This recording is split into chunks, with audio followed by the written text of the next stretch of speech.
KCLR. Brian, 2015 done and dusted, 2016 just around the corner here with the league game starting next week against Waterford. How's preparations going heading into that game? Oh yeah, we're just training away as normal, and we probably have started later than most other teams and that. But we've been training well since we came back from the holiday and that, and preparations are going well. We'll definitely probably wouldn't have as much fitness-wise as other teams, but that's not a problem for us right now. We're just getting ready to play Waterford. It's going to be a hugely competitive game, obviously. They had a great year last year and are looking to just build on that again. So it's a good game to be looking forward to. It is All-Ireland champions versus league champions, of course, and I suppose you probably won't be looking too far ahead, but you have Tipperary in the second round as well. How important is it that you get off to a good start, considering you have two very difficult games? Yeah, well, everybody would love to get 2 points on the board starting off if you could at all. To be a great kind of a great start for you and give you a bit of a head start, really, But every match, you said we have Waterford first, Tipperary second, and we have. And then we've got Dublin, we've got Galway, Cork, Dublin, you couldn't look at any of the games and say, well, look, I think we'll win that one. We just don't know how we'll do, and really competitive. So definitely we'll be going out to try and win the game. There's no doubt about that, but so will they, and it's going to be, all to play for. We can't, I suppose, not mention the retirement of Richie Power.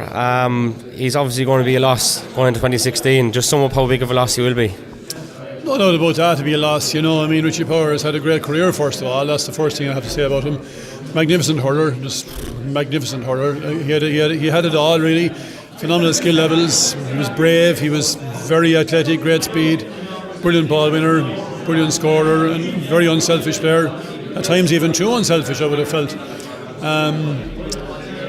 Huge loss, there's no doubt about that. He came on last year in the All-Ireland final. You could say he had limited game preparation. He probably had no preparation, really, at the end of the day, apart from what he was able to do himself. Previous year All-Ireland finals, outstanding. Both games outstanding. And we had the luxury, I suppose, of having him on the bench last couple of years, really, through injury, that he was always there as an insurance. That's gone. We'd love to have him fully fit and available. We don't have him fully fit and available, and it's tough on him. He's had to retire when there's definitely a good 3 or 4 years left in him, really, because pace was still there, all of that was still there, and it's unfortunate. And that's I suppose that's what I would say about Richie. Is it a sign of the times, Brian, that Richie and players seem to be retiring a little bit earlier than maybe in other years? Is that just has the game just evolved that much that it's gone to this? I don't think so. Previous year, Henry retired and he was up to 34 in that. Some players are lucky with injuries, some players are unlucky with injuries. If you get an injury-free run and, you can go play until you can it's no longer there for you. There was more there for Richie, but injury has dictated otherwise. And it's hard luck. Some players get them injuries even younger than that, and that's the way it is. And it's the one thing everybody would love to have to avoid, but sadly that's not the case.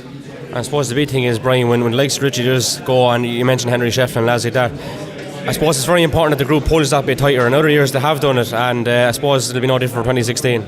Oh, well, that's the plan for sure, yeah. At the end of the day, we pay tribute to the players who are gone, but they're no longer part of our panel then, so you've got to just get on with it, and we always talk about our panel. So when some people move on, it's an opportunity for the next person to step in, and that's what happened.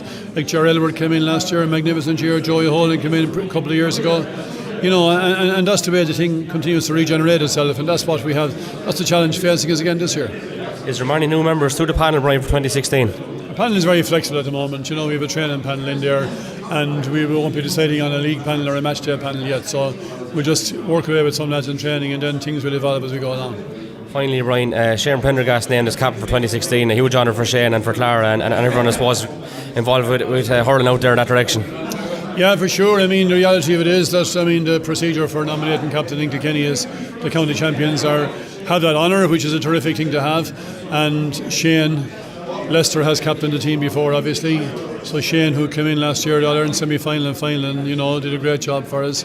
Shane is nominated as captain this year, and it certainly is a great honour for him, yeah, and for Clara as well. KC